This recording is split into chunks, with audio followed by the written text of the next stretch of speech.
नमस्कार। हाम्रो बैजनाथ कार्यक्रमको तेस्रो श्रृङ्खलामा यहाँहरूलाई हार्दिक स्वागत छ। म रुद्र सुवेदी। बाँकेको बैजनाथ गाउँपालिकाले एनटिभी कोलपुरसँगको सहकार्यमा तयार पारेको हाम्रो बैजनाथ कार्यक्रम हरेक महिनाको दोस्रो आइतबार राति 9 बजे र सोमबार बिहान 9 बजे पुनः प्रसारण हुने गरेको छ।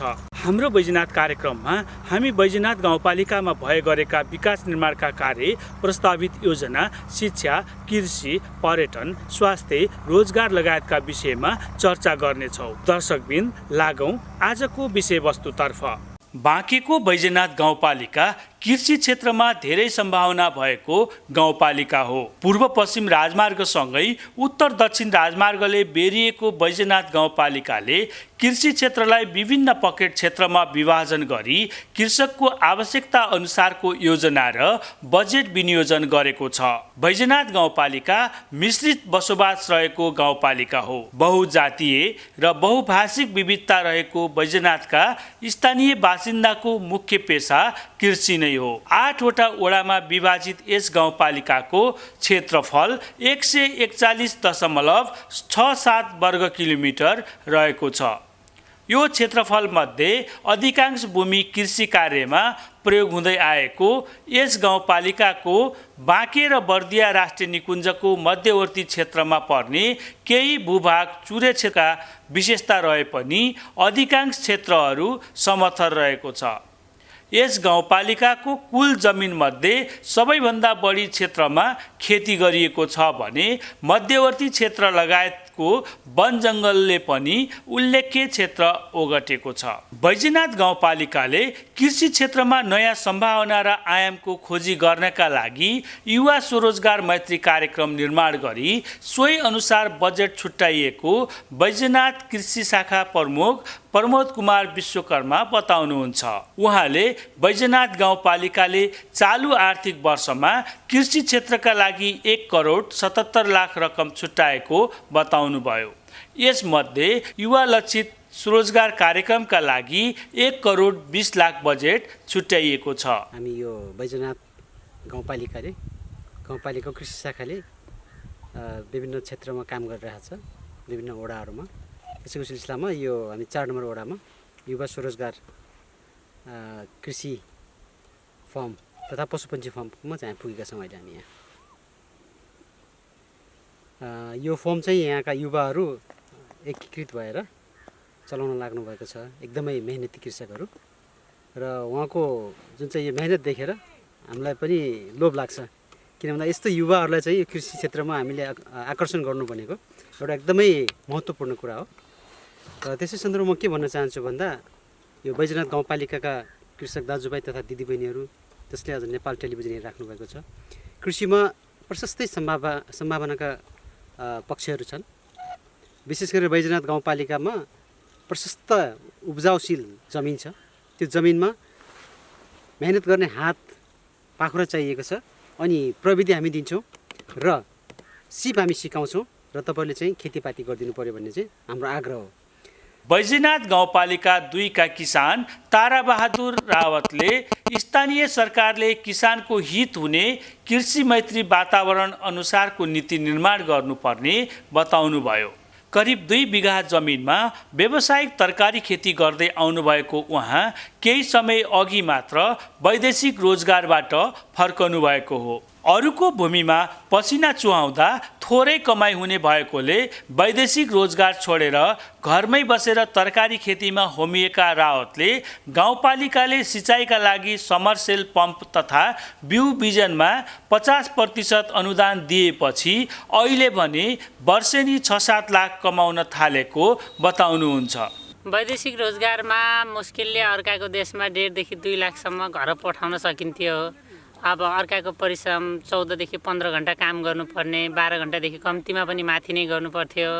अनि आफ्नो देशमा आएपछि अहिले 5 देखि 7 लाखसम्म वार्षिक आम्दानी गरेर पनि बचतमा छ व्यवसाय। अहिले विशेष त कोलपुर बजारमै जान्छ, मन्डीमा नै। त्यसपछि अरू फुडकर व्यापारीहरू आएर घरदेखि पनि लिनुहुन्छ अनि बाहिर पनि पठाइन्छ, सुर्खेततिर, दाङतिर उहाँका व्यापारीहरू पनि आएर लिनुहुन्छ।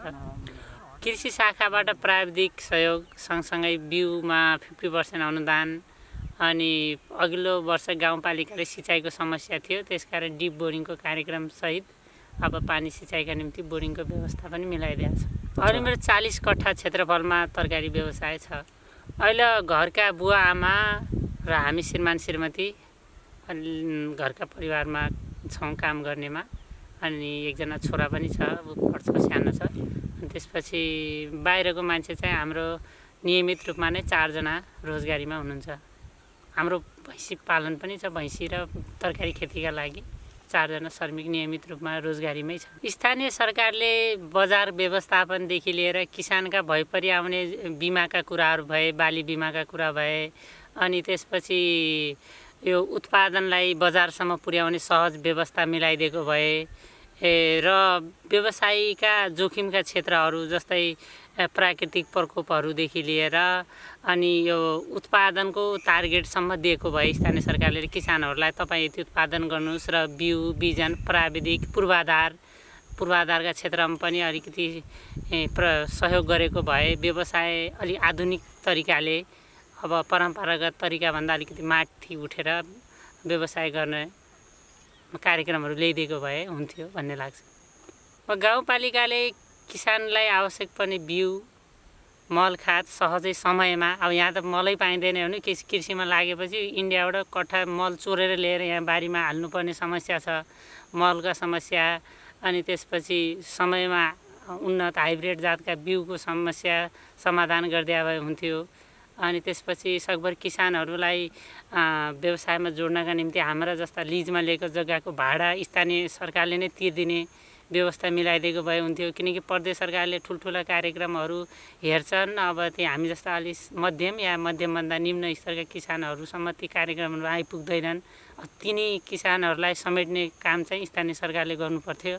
बैजनाथमा सिँचाइ सुविधा नभएकै कारण त्यहाँका किसानहरूलाई खेतीपातीमा समस्या हुने गरेको छ। उसो त सिक्टा सिँचाइ आयोजनाको पश्चिमी मूल नहर केही ओडाहरूमा पुगेको छ। नहरका शाखा निर्माण भइ नसकेका कारण सिँचाइमा समस्या हुने गरेको छ।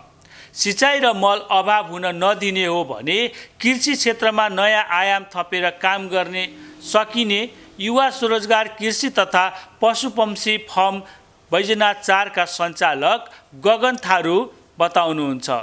उहाँले करिब 5 बिघा जमिनमा व्यावसायिक आलु र लसुन खेती सुरु गर्नुभएको छ। ओडा र पालिकाबाट सहयोग पनि पाएको बताउँदै कृषि क्षेत्रमा दक्ष जनशक्ति उत्पादनका लागि कृषि तालिमको व्यवस्था गरिदिन उहाँले आग्रह गर्नुभयो। यो चाहिँ हामीले अहिले सुरुमा स्टार्ट पोइन्टमा चाहिँ हामीले 5 बिघामा चाहिँ गर्दैछौँ अहिले, र प्लस हाम्रो बाँकी जग्गाहरूलाई चाहिँ हामीले चाहिँ प्लस गर्दैछौँ। त्यसलाई चाहिँ हाम्रो 12 बिघा पुर्याएर चाहिँ हामीले यसलाई एग्रिकल्चर तपाईँको चाहिँ अर्ग्यानिक खेती गर्ने हामीले उद्देश्यले चाहिँ लागेका छौँ।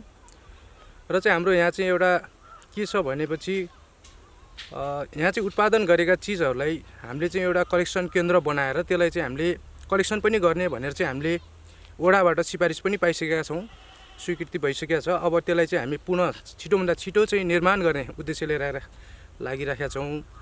र अब हाम्रो चाहिँ यसमा चाहिँ हामीले यो वर्षमा चाहिँ हामीले लसुन खेती र आलु खेती सुरुवात गरेका छौँ। तपाईँको चाहिँ हाम्रो 1.5 बिघामा चाहिँ लसुन र बाँकी 3.5 बिघामा चाहिँ हाम्रो चाहिँ आलु रहेको छ। यो खेतीलाई चाहिँ अब सकेपछि चाहिँ हामीले चाहिँ अब पछि प्याज खेतीहरू छ, मकै खेतीहरू छ, त्यसरी चाहिँ हामी अगाडि बढ्ने भन्ने सोचमा छौँ। जुनसुकै खेती गर्दा पनि अलि ठुलो हिसाबले चाहिँ गर्ने भनेर हामी लागिरहेका छौँ। कृषिमा चाहिँ तपाईँको चाहिँ जति पनि हामी उत्पादन गर्छौँ, उत्पादनभन्दा बेसी चाहिँ हाम्रो चाहिँ मजदुर खर्च चाहिँ जाने जस्तो देखिरहेको छु। त्यसले गर्दाखेरि हामीले चाहिँ केही सहयोग चाहिँ लिनै पर्ने स्थिति देखिरहेको छु अहिले चाहिँ कृषि क्षेत्रमा चाहिँ। पछि चाहिँ यसको चाहिँ हामीले सबै उत्पादन गर्दै गयौँ, राम्रोसँग चाहिँ हामीले बिउ बिजन आफै चाहिँ राख्न सक्यौँ भनेपछि चाहिँ हामीलाई चाहिँ अलि राम्रो हुन्छ कि भन्ने चाहिँ हामीले अपेक्षा गरेका छौँ। र चाहिँ अब ओडाले पनि अहिले चाहिँ हामीलाई सहयोग गरिरहेको छ। अब पालिकादेखि पनि अब हामीले प्रोसेसमा छौँ। अब हामीले चाहिँ कृषकहरूलाई चाहिँ अर्को प्लस कुरा के छ भने हामीले कृषकहरूलाई चाहिँ हामीले विशेष प्रोत्साहन गर्ने र एउटा हाम्रो फर्मबाट चाहिँ तपाईँको चाहिँ एउटा तालिम नै कृषि तालिम तपाईँको चाहिँ प्रत्येक टोलमा गाउँ गाउँमा चाहिँ गएर चाहिँ हामीले चाहिँ एउटा प्रशिक्षण दिनुपर्छ कि भन्ने पनि लागिराखेको छ। किनभने अब हामीले चाहिँ यहाँ चाहिँ कामदार राखेका छौँ। कामदारलाई चाहिँ हामीले हरेक कुराहरू चाहिँ हामी प्रत्येक चाहिँ स्टेपमा हामीले सिकाउनु पर्ने स्थिति भएको छ। त्यो स्थिति भोलि चाहिँ हामीलाई चाहिँ भोग्नु नपरोस्, किनकि उसले सबै कुराहरू जानिसकेपछि उसलाई चाहिँ यो फिल्डमा यो खेती गर्ने हो, यो काम गर्ने हो भन्ने बित्तिकै उसले चाहिँ सबै काम गर्न सकोस् भन्ने त्यो पनि चाहिँ हामी लागिराखेका छौँ। यो चाहिँ हाम्रो चाहिँ अब सायद चाहिँ वडाभन्दा पनि पालिका स्तरबाट चाहिँ हामीले चाहिँ यो सहयोग पायौँ भने अझ राम्रो हुन्छ भन्ने चाहिँ हामीले चाहिँ एउटा अपेक्षा पनि राखेका छौँ र यसलाई अगाडि बढाउने कुरा पनि छ। र एउटा कुरा अर्को कुरा के छ भने सिँचाइको कुरा छ।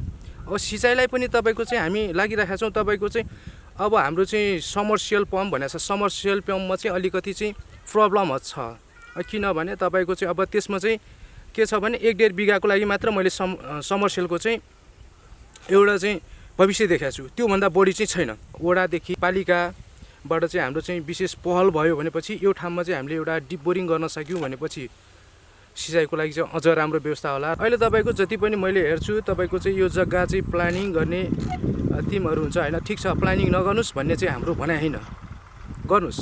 तर राज्यको सम्पत्ति तपाईँको चाहिँ जो चाहिँ कुलेसाहरू छ त्यसको माथि चाहिँ बाटो निकालेर चाहिँ तपाईँको चाहिँ प्लानिङ भइरहेको छ, त्यो नहोस् कि। उसले ठिक छ आफ्नो जग्गा काटेर गर्दा के आपत्ति परेन, तर त्यो कुलोलाई चाहिँ हामीले चाहिँ अब वडाले चाहिँ पालिकाले चाहिँ त्यसले चाहिँ एकदमै मध्यनजर गर्नुपर्ने देख्छु कि सर। बैजनाथ 2 का किसान लालबहादुर रावतले बिउ, मल र कीटनाशक औषधि महँगो भएको कारण उत्पादनमा असर पुगेको बताउनुभयो। उहाँले आफूले भाडामा लिएर सुरु गरेको जमिनको लागि करार खेती कार्यक्रम मिलाइदिनु पर्ने र कृषि प्राविधिक नियमित रूपमा आफ्नो खेतबारीसम्म आउनुपर्ने माग राख्नुभयो। अब हाम्रो समस्या भनेको यहाँ सबभन्दा आर्थिक नै समस्या हेर्नुहोस् है। हामीले यो अहिले यो बिउको महँगी, मल खादहरू महँगी, अहिले सबै हामीले किसानले भोग्नु परेका कुराहरू छन्। र हाम्रो यहाँ अब अहिले सिँचाइ त हामीले मोटरबाट भनौँ एउटा सानो एउटा ट्युबवेल छ, त्यही पनि हामीलाई अभाव छ पानीको, त्यति पानी पर्याप्त छैन। हाम्रो समस्याहरू मुख्य समस्या हाम्रो आर्थिक नै हो। त्यहाँपछि गएर अब हामीले यो यताउता ऋण दान यसो उसो गरेर जसरी भए पनि यो डाँडालाई हामीले हराभरा बनाउने काम गरेका छौँ र योबाट हामीले पूर्ण लाभ लिन सकेका छैनौँ। यहाँ हामीलाई अभाव त छ।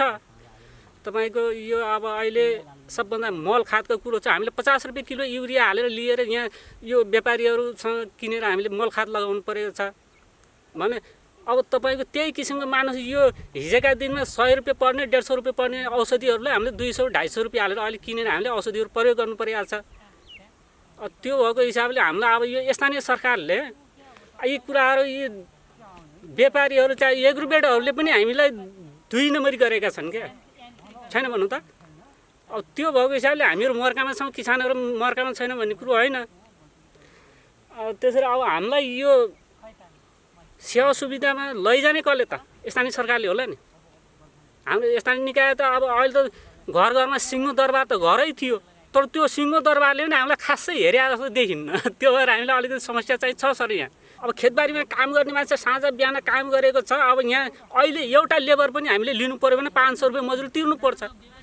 ती कुराहरूलाई अब यो किनभने करार खेती गर्ने अब यो ठुलो व्यवसाय गर्ने किसानहरूलाई अब यो राज्यले गर्ने सेवा सुविधाहरू कहाँबाट हुन्छ कसरी हुन्छ त्यो कुराहरू अब हामीलाई प्राप्त गराइदिएको भए हामी खुसी हुन्थ्यौँ। गाउँपालिकाले कोभिड-19 का कारण रोजगार गुमाएका युवाका लागि लक्षित गरी उनीहरूको रुचि अनुसारको कृषि कर्मको लागि आवश्यक पर्ने तालिम, बिउ बिजन, औजार, मल तथा सिँचाइको क्षेत्रमा सहयोग गरेको छ।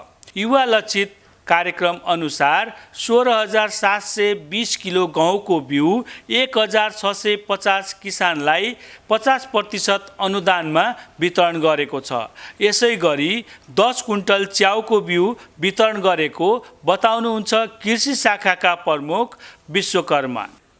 र यो बैजनाथ गाउँपालिकाको कृषि विकास शाखा अन्तर्गत यो आर्थिक वर्ष 77-78 करिब हामीले 1,77 लाख रुपियाँ चाहिँ छुट्याएका छौँ। त्यो रकम विशेष गरेर युवा कृषकहरूलाई चाहिँ हामीले लक्षित गरेर कार्यक्रम बनाएका छौँ। अहिले चाहिँ हामीले भर्खरै यो सिजनमा गहुँको बिउ 16,720 केजी हामीले लगभग 1650जना कृषकहरूलाई हामीले वितरण गऱ्यौँ 50% अनुदानमा। त्यसै गरी च्याउको बिउहरू करिब हामीले चाहिँ 10 क्विन्टल च्याउको बिउ वितरण गरिसक्यौँ यो उसमा, र यो प्रथम चौमासिकमा। र त्यसपछि हामीले पाठशालाका कार्यक्रमहरू चलाइराखेका छौँ। कृषक पाठशाला चाहिँ हामीले चलाउँछौँ, जसमा बाली लगाएदेखि बाली चाहिँ हामीले हार्भेस्ट अथवा त्यसलाई चाहिँ उत्पादन गरिसकुन्जेलसम्म कृषकको बारीमा गएर उहाँलाई विभिन्न समस्याहरूको बारेमा हामीले चाहिँ अवगत गराउँछौँ, अवलोकन गराउँछौँ र उहाँलाई एउटा प्राविधिक ज्ञान हामीले दिन्छौँ। र अर्को हाम्रो यो कार्यक्रम अहिले हुँदैछ मौरी पालनको कार्यक्रम पनि हामीले राखेका छौँ। मौरीको लागि हामीले तालिमको आयोजना गर्दैछौँ र त्यसपछि गएर मौरी पाल्ने कृषकहरूलाई हामीले मौरी गोलामा 50% अनुदानमा चाहिँ कार्यक्रम राखेका छौँ। त्यो सम्बन्धमा यदि अब यो तोरीको प्रशस्तै हामी देखिरहेको छौँ, अहिले पनि तोरीहरू प्रशस्तै भइराखेको छ। मौरी पालन पनि कार्यक्रम छ, अनि च्याउको कार्यक्रम पनि राखेका छौँ। अझै अरू थप पनि छ, च्याउकोमा पनि हामी 50% अनुदानमा राखेका छौँ। र अरू युवा लक्षित कार्यक्रम राखेर हामीले स्वरोजगारको लागि करिब हामीले 1 करोड 20 लाख रुपियाँ छुट्याएका छौँ। त्यो रकम प्रत्येक ओडामा हामीले चाहिँ परिचालन गर्नेछौँ र यस्तै युवाहरूले जो चाहिँ सङ्गठित भएर आउनुहुन्छ र उहाँले चाहिँ 10-12 बिघा जति जग्गामा चाहिँ खेतीपाती गरेर देखाउनुहुनेछ र त्यसमा हामीले चाहिँ 50% अनुदान साझेदारीमा कार्यक्रम गर्दैछौँ। गाउँपालिकाले कृषकको लगानी सुरक्षाको लागि कृषि बिमामा समेत अनुदान दिँदै आएको छ। दिएको अनुदान उपयोग गर्दै बाली बिमा गराए पनि बिमा कम्पनीले बदमासी गरेर बिमा रकम नै नपाएका कारण आफूहरूले यो वर्ष बिमा गराउने कि नगराउने भन्ने दोधारमा परेको बताउनुहुन्छ कृषक तारा रावत। मैले चाहिँ 30 कट्ठा क्षेत्रफलमा अभिलाष र गौरव जातको टमाटरको बिमा गरेको। बिमा मेरो त्यहाँ पोहोर साल अत्याधिक वर्षा र तुषारको कारण 11 कट्ठामा पूर्ण रूपमा बाली क्षति भएको भनेर स्थानीय कृषि शाखाका प्रमुख अनि स्थानीय तहका प्राविधिकज्यू र ओडाको सरजमिन मुचुल्का सहितको प्रतिवेदनले 11 कट्ठामा पूर्ण रूपमा क्षति भएको प्रतिवेदन दिनुभयो। अनि यो समस्या कहाँनिर रहेछ भनेपछि बिमा कम्पनीले जो किसानको क्षति मूल्याङ्कन गर्ने प्राविधिकहरू चाहिँ किसानलाई मर्का पारेर मूल्याङ्कन एकदम कम गरिदिने, अनि कम गरेको मूल्याङ्कन पनि समयमा दिनै नखोज्ने, अनि शब्दहरू पनि अलिकति अपशब्दहरू अलिकति किसानलाई निरुत्साहित पार्ने खालका। मेरो विषयमा के भयो त, मैले क्लेम कहिले पाउँछु भन्ने विषयमा पनि तपाईँले मलाई सोध्ने होइन, तपाईँले मलाई सिकाउने होइन भन्ने जस्ता कुराहरू गर्ने र सकभर दिनै नखोज्ने, आलटालै गरेर पठाइदिने, दिन खोजे पनि एकदम कम मूल्याङ्कन गर्ने। मेरो 11 कट्ठा पूर्ण रूपमा क्षति भएको मध्ये जम्मा मेरो 1 कट्ठाको बिमाको क्लेम पाएँ मैले। अब त्यो मेरो बिमा खर्च मात्रै 14,500 रुपियाँ पुगेको थियो भने मैले 13,200 रुपियाँ मात्रै बिमा पाएँ। र म जस्ता वास्तविक किसानहरू त मर्कामा परे या म आफै पनि मर्कामा परे। त्यो भएर म यो सालदेखि बिमा नै नगर्ने, किनकि बिमा कम्पनीलाई मात्रै मुनाफा, सरकारबाट आउने रकम हामी बिमा किसानले गरिदिँदाखेरि त्यो बिमा कम्पनीमा जाने, अनि जति कम क्लेम दियो चाहिँ बिमा कम्पनी त्यति नै फाइदामा जाँदो रहेछ। त्यो भएर त्यो बिमा कम्पनी मोटाउने काम चाहिँ नगर्ने भनेर म बिमा नै नगरेर बस्ने योजनामा छु। गाउँपालिकाका कृषि शाखा प्रमुख विश्वकर्माले गाउँपालिकाले किसानको बाली सुरक्षाका लागि पालिकाले थप अनुदान दिँदै किसानलाई बाली बिमाको सुविधा दिएको बताउनुभयो। उहाँले कृषि शाखाले पालिकामा कृषक पाठशाला सञ्चालन गरेको, मौरीको गोलामा 50% अनुदान, वडा नम्बर 1, 3, 5, 7 मा च्याउ पकेट क्षेत्र, यसै गरी 3, 4, 5, 7 र 8 मा तरकारी पकेट क्षेत्र, वडा नम्बर 2 र 4 मा आलुको पकेट क्षेत्र घोषणासँगै बैजनाथ गाउँपालिकामा लसुनको व्यावसायिक खेती सुरु गरिएको जानकारी दिनुभयो। र हामीले अनि यो ज्ञान केन्द्र प्रदेश सरकारको कार्यक्रम पनि हामीले हेरिराखेका छौँ यहाँ, जुन चाहिँ अहिले पकेट क्षेत्रको हिसाबमा हामीले 4वटा पकेट दिएको छ। त्यसमा कृषकहरूलाई चाहिँ पकेटको डेभलप गर्ने, जस्तै च्याउ पनि छ हामीसँग। च्याउ 5 नम्बर वडामा हामीले चाहिँ 2टा पकेट क्षेत्र छन् च्याउका। त्यसै गरेर 3 नम्बरमा चाहिँ हाम्रो ब्लक पनि छ र 7 नम्बर पनि एउटा ब्लक छ, च्याउको ब्लक छ। र प्रशस्त मात्रामा च्याउको चाहिँ सम्भाव्यता देखिएको छ यहाँ। र अहिले बजारमा च्याउ आएको छ, ती पनि आएको छ। हाम्रो बैजनाथबाट कोलपुरमा चाहिँ प्रशस्त मात्रामा कृषक दाजुभाइ दिदीबहिनीहरूले त्यहाँ सप्लाई गरेर राख्नुभएको छ। त्यसै गरेर अर्को सम्भाव्यता के देख्छौँ भन्दा हामीले अब आलु बालीको कार्यक्रम हामी यहीँ देखिरहेछौँ, यस्तो राम्रो आएको छ। र लसुनको कार्यक्रमहरू, त्यसै गरेर प्याजको कार्यक्रम पनि छ, र मकै मिसन कार्यक्रम छ। मकैमा पनि यही 4 नम्बर वडामा गर्ने किसानहरूले उहाँले प्रस्ताव हालिसक्नु भएको छ। र एवं रीतले यो बैजनाथ गाउँपालिकामा कृषिको विकास हुँदैछ, एकदम आशालाग्दो रूपमा भइरहेको छ। योभन्दा पहिले हामीले 2 नम्बर पनि भेटेर आयौँ, एकजना ताराबहादुर राउत भन्ने, जसले चाहिँ अहिले 2 बिघामा त गोलबेडा मात्रै लगाउनु भएको छ। त्यसै गरेर अब हाम्रो 8 नम्बरमा पनि तरकारीको पकेट नै छ, 2 नम्बरमा छ। त्यसै गरेर अहिले 4 नम्बरमा आएर योभन्दा अलिक तलको साइडमा गयौँ भने हामी तिलकपुर भन्ने ठाउँमा प्रशस्तै टनेल छ, लगभग 25-30वटा चाहिँ टनेलहरू को त्यहाँ चाहिँ व्यवस्थापन भएको छ। टनेलभित्र तरकारीहरू टन्नै छ, हामी त्यहाँ गएर पनि हेर्न सक्छौँ। त्यसै कारणले म के भन्न चाहन्छु भन्दा कृषक दाजुभाइ दिदीबहिनीहरूलाई चाहिने प्रविधि हामी दिन्छौँ, सिप हामी सिकाउँछौँ, र तपाईँहरूले चाहिँ मेहनत गर्नु पर्यो र यो माटोमा हामी सुन फलाउन सक्छौँ। हामी अहिले कोही पनि युवाहरू विशेष गरेर अहिले कोभिड-19ले गर्दाखेरि करिब 8-9 महिना भइसक्यो, त्यो अवधिमा विदेशबाट नेपाल आउनुभयो र नेपालमै पनि कृषिमा तुरुन्तै हामीले उत्पादन लिन सक्छौँ। अब यो तरकारी लगाउँछौँ, आलु लगाउँछौँ, हामीले चाहिँ 60-70 दिनमा चाहिँ आलु आइहाल्छ। त्यसै गरेर च्याउको कुरा आयो, च्याउ चाहिँ हामीले लगाएको 25देखि 30 दिनमा त्यसको प्रतिफल लिन सक्छौँ। भनेपछि हामी कोही पनि युवा युवतीहरू हामी बेरोजगार हुनबाट हामी वञ्चित हुन्छौँ र हामीले स्वरोजगार पैदा गर्न सक्छौँ र प्रत्येकमा हामीले चाहिँ उत्पादनशील व्यक्तित्व हामी चाहिँ हुन सक्छौँ र एउटा उद्यमशील व्यक्ति भएर यो बैजनाथ गाउँपालिकामा प्रशस्त मात्रामा हामीले चाहिँ सम्भाव्यता दिन सक्छौँ र बैजनाथ गाउँपालिका आत्मनिर्भर बनाउन सक्छौँ। र जसै गरी अब विदेशबाट आउने तरकारीहरूमा छिमेकी मुलुक भारतबाट आउने तरकारीहरूमा प्रशस्तै विषादीहरू प्रयोग गरेको छ, फलफुलहरूमा विषादीहरू छ। त्यसलाई हामीले विस्थापित गर्नको लागि, न्यूनीकरण गर्नको लागि हाम्रै यसै ठाउँमा प्रशस्त मात्रामा हामीले चाहिँ अर्गानिक अथवा प्राङ्गारिक खेती प्रणालीको सुरुवात पनि गर्ने हामीले जमर्को गरेका छौँ। त्यसको लागि हामीले विभिन्न समयमा तालिमको व्यवस्था गरेका छौँ। त्यसै गरी भ्रमणको व्यवस्थाहरू पनि छ। अब यो कोभिड कारणले भ्रमण हामीले बनाउन सकिरहेका छैनौँ। यहाँ मात्रै नभएर हामीले चितौन, त्यसपछि गएर बाहिर लगेर पनि हामीले देखाउने र भनिन्छ सिइङ इज बिलिभिङ पनि भनिन्छ, जहाँ देखिन्छ त्यस्तो विश्वास लाग्छ। त्यो भएर कृषक दाजुभाइ दिदीबहिनीहरू, म तपाईँलाई हार्दिक निवेदन गर्न चाहन्छु कि कृषि पहिलो व्यवसाय बनाऊँ हामीले, जसले गर्दा हामी चाहिँ देशलाई आत्मनिर्भर बनाउन सक्छौँ। बैजनाथमा कृषि क्षेत्रसँगै सम्भावना बोकेको अर्को क्षेत्र हो पशुपालनको क्षेत्र। उत्तरमा चुरेको पहाड र दक्षिणमा समथर भूभागमा फैलिएको यस स्थानमा पशुपालनको ठुलो सम्भावना रहेको पशु शाखा प्रमुख खड्गबहादुर सिंह बताउनुहुन्छ।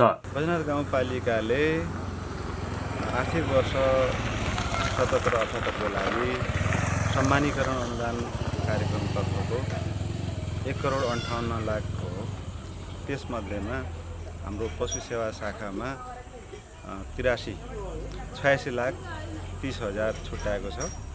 त्यो अन्तर्गत हामीले 3 चौमासिकमा कार्यक्रम विभाजन गरेका छौँ, जसअनुसार हामीले पहिलो चौमासिकमा पशु बिमा कार्यक्रम सञ्चालन गऱ्यौँ। जो पशु बिमा कार्यक्रम बैजनाथ गाउँपालिकाको 1 नम्बरदेखि 8 नम्बरका व्यावसायिक पशुपालक कृषक समूह समिति र अन्य कृषकहरूले पालिरहेका दुहुना र ब्याउने पशुहरूलाई मृत्युबाट बचाउनको लागि अथवा हुने मृत्युबाट कृषकलाई बचाउनको लागि बिमा अनिवार्य थियो।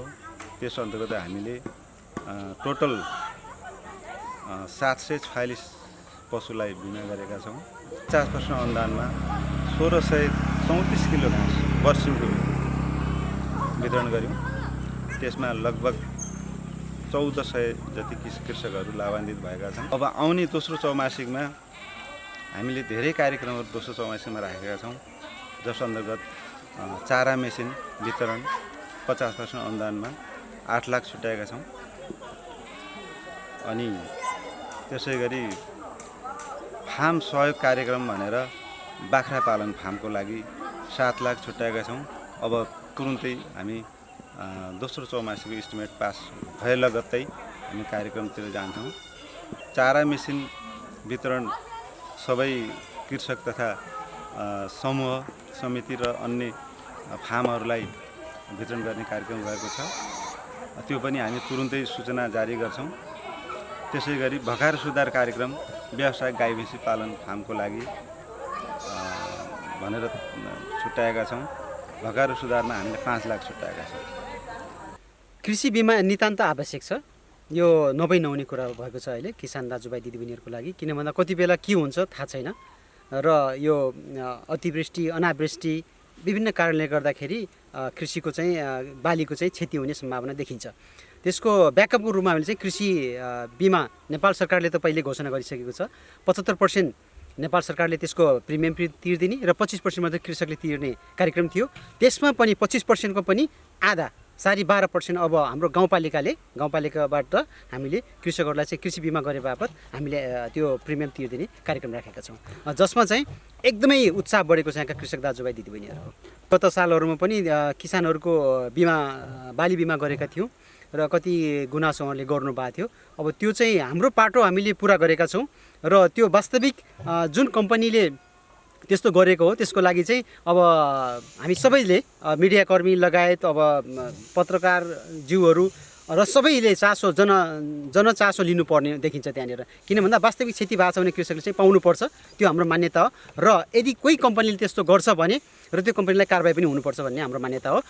बैजनाथ गाउँपालिकाका लागि सिँचाइ तथा कृषि क्षेत्रमा औजारीकरण तथा व्यावसायिक पशुपालनतर्फ स्थानीय सरकारले पालिकालाई कृषि हबको रूपमा विकास गर्ने लक्ष्य लिएको छ। केन्द्र र प्रदेश सरकारले कृषि क्षेत्रलाई आधुनिकीकरण गर्दै सिँचाइ औजारीकरणका लागि सहयोग गर्न सके आय आर्जन र रोजगारका लागि ठुलो सम्भावना रहने कुरामा दुई मत छैन। हामी हाम्रो बैजनाथ कार्यक्रमको तेस्रो अङ्कको अन्त्यमा आएका छौँ। यहाँलाई यो कार्यक्रम कस्तो लाग्यो? कार्यक्रमका बारेमा यहाँको गुनासो सुझाव र प्रतिक्रिया भए हामीलाई हाम्रो बैजनाथ 77@gmail.com मा सम्पर्क गर्न सक्नुहुनेछ। हामी तपाईँको जिज्ञासा र सुझावलाई सम्बोधन गर्ने प्रयास गर्नेछौँ। हस्त आजलाई म प्रस्तोता रुद्र सुवेदी सहित सम्पूर्ण युनिट बिदा हुन्छौँ। नमस्कार।